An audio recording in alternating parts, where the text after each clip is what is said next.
Hello, magandang araw. Welcome to my channel. Ako nga pala si Mystico Moreno, or in short, Mismo. At dito sa aking channel, we will manifest love and light sa inyong Tagalog love reading ngayon na Mismo.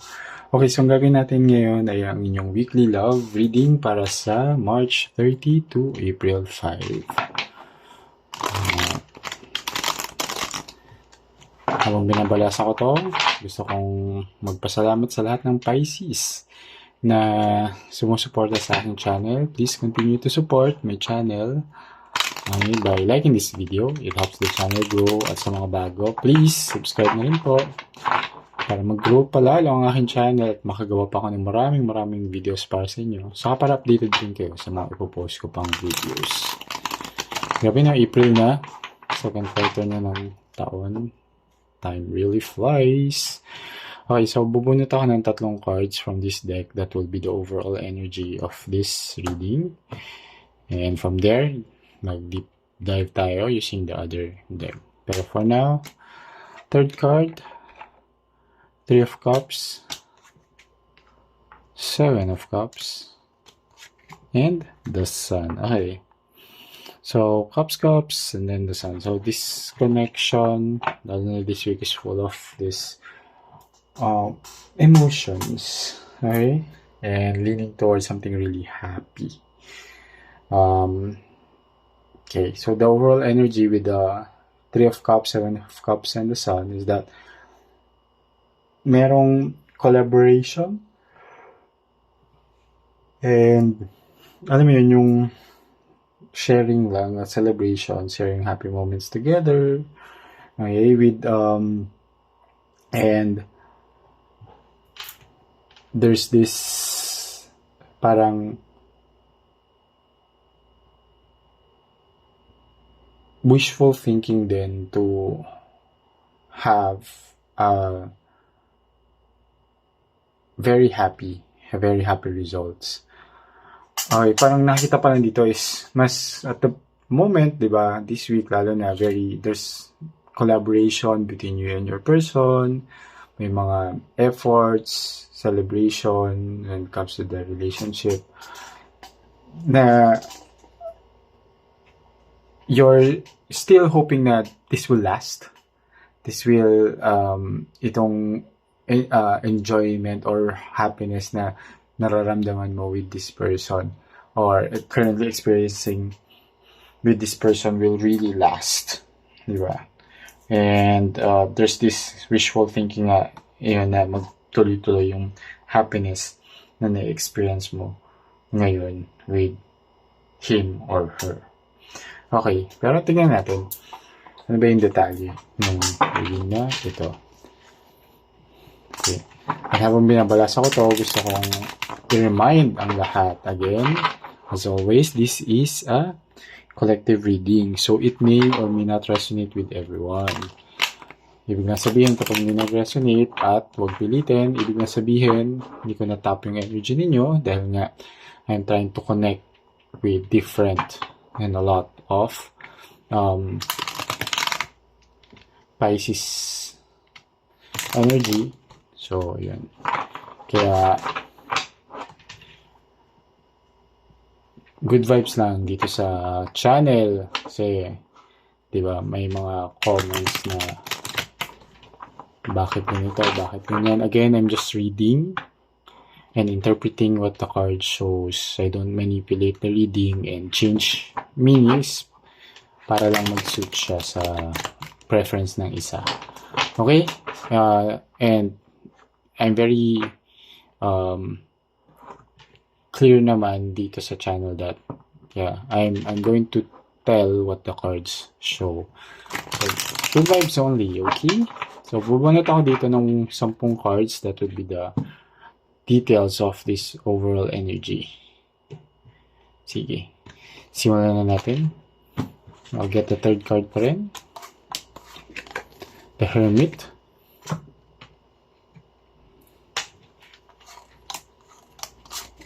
Second, Death card.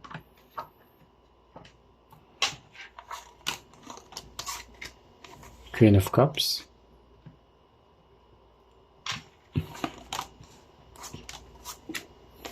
Six of Swords,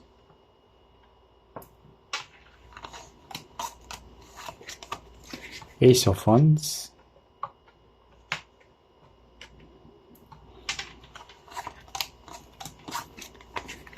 Seven of Wands,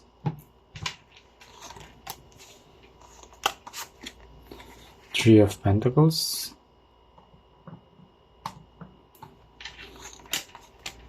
Eight card, the Temperance,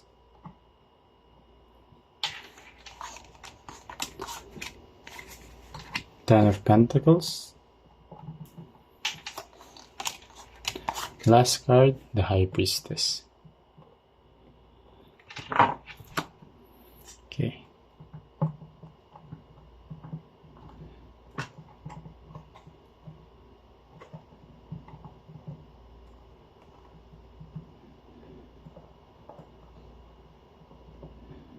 Yan.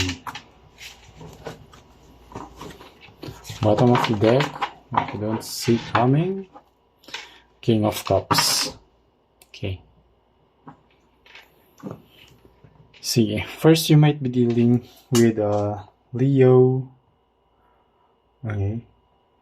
A Virgo, a Capricorn. A Virgo, a Scorpio. Okay, not a Capricorn. And Cancer, diba? Sabi ko na yung Pisces. Anyway, so yung sa mga nabanggit kong sa mga nabanggit kong zodiac signs, pwedeng yun yung person ninyo. Okay? And so again, Virgo, Leo, Scorpio, okay, Sagittarius, Cancer, and Pisces. Doesn't have to, pero yun lang yung strong energy na nasasagap sa reading na to. So, pwedeng yun or pwedeng iba, but check their Moon, Venus, Rising din, placements. Baka yung sa mga nabanggit kong signs ay signs nila dun sa mga placements na yun. Okay, so, di ba, overall energy is leaning towards happiness. It's something na wishful thinking, na sana magtuloy-tuloy talaga siya, na happy, di ba? Dahil nga sa current situation na very celebratory, and there's collaboration and support going on between you and your person. So, medyo okay naman yung dynamics, pero yun nga, gusto yung magtagal. And why? Because may nafe-feel nyo and there's this tendency to really ask for some space. And pero nakikita naman dito that this will shift na. And this parang kung meron mang kung nag-hermit mode man yung person niyo, meaning he or she chose space muna between the two of you, or no contact, or medyo not to really engage and commit dahil gusto muna nila mapag-isa, mag-process ng mga bagay-bagay, mga thoughts, mga feelings nila. But mawala na yun, mag-shift. There will be a transformation. Okay? Transformation from hermit mode to something good. Nurturing. So, ayun. And nakita naman dito, kaya yun, tingnan mo, parang there's this slamming of the gate. So, I think that's also a sign that, yeah, there's a bang, there's a change, a shift, sudden shift from this hermit mode to something really nourishing, nurturing, caring, as shown here by the Queen of Cups, which is an energy full of love and full of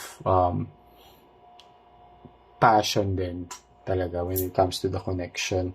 And Six of Swords is also a sign that it's really time to move on from something that's negative when it comes to the connection. Kaya kung yung mga pagsusolo muna, ganyan, now it's time to be more collaborative. Okay, and then dito nakita naman din with the Ace of Wands here that there's really a new start or new beginning between the two of you. So there's full of passion now that you will be reconnected. Okay, tapos with the Seven of Wands pa, which is overcoming any challenge. So it will lead to Three of Pentacles. So dito, di ba may Three of Cups ka, which is collaboration. Here, with the Three of Pentacles then, or Three of Coins, it's also a card of collaboration. So there will be more effort na mas magiging tangible, makikita when it comes to being parang alam mo yun, yung teamwork ba sa connection ninyo, sa relationship ninyo. And there will be more balance now with the Temperance card, that everything will be in moderation, may balance na between whatever mga priorities then in life and in the relationship, leaning and leading towards having a long-term connection with the Ten of Pentacles pa, and a High Priestess, which is being or having deep connection. So, after all yung mga issues siguro, or I wouldn't say issue, pero yung mga challenges and obstacles na kinaharap ng relationship would now shift and lean towards something long-term, something deep, diba? And what you don't see coming pa talaga is the energy of the King of Cups, which is a card of emotional stability and security. Okay, so sana nakatuwang itong reading na to. Before I close, bubunot ako ng isang oracle card from this that will be the advice of the universe for you. Okay. So, tingnan natin yung third card.